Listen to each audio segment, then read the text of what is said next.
Hi நண்பர்களே, நீங்கள் பார்த்து கொண்டிருப்பது C2 ரிசர்ச் தமிழ். நான் உங்களில் ஒருவன்.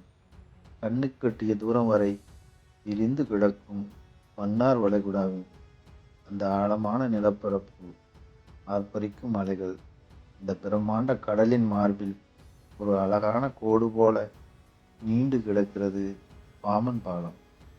அது பழைய பாலமாக இருந்தாலும் சரி, நவீனத்தின் அடையாளமான புதிய பாலமாக இருந்தாலும் சரி, இந்த பாமன் பாலத்தில் ரயிலில் பயணிக்கும் அந்த அழகே தனி அழகுதான்.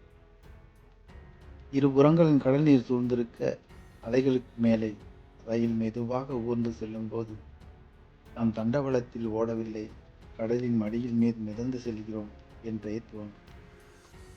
அந்த கடலின் காற்றின் வாசம், அலைகளின் ஓசை, இவை அனைத்தும் சேர்ந்து அந்த பயணத்தை ஒரு வாழ்நாள் கவிதையாக மாற்றுகிறது. முண்டுக்கல் எனப்படும் கருங்கற்களை அடுக்கி கட்டப்பட்ட அந்த பழைய பாலத்தில் சிறு வயதில் என் தாயாரின் கையை பிடித்து கொண்டு ரயில் பயணித்த நினைவுகள் இன்றும் என் கண்களுக்குள் நிற்கின்றன. வளர்ந்த பிறகும் பல முறை தனியாக அந்த அலைகளுக்கு மேலே ரயிலில் பயணித்திருக்கிறேன். ஒரு நூற்றாண்டு கால வரலாற்றையும் கோடிக்கணக்கான மக்களின் உணர்வுகளையும் சுமந்து நின்ற அந்த பழைய நாயகன் இப்போது ஓய்வு பெற்றாலும் அதே கம்பீரத்தோடு இன்று புதிய பாமன் பாலம் தன் பயணத்தை தொடங்கியுள்ளது.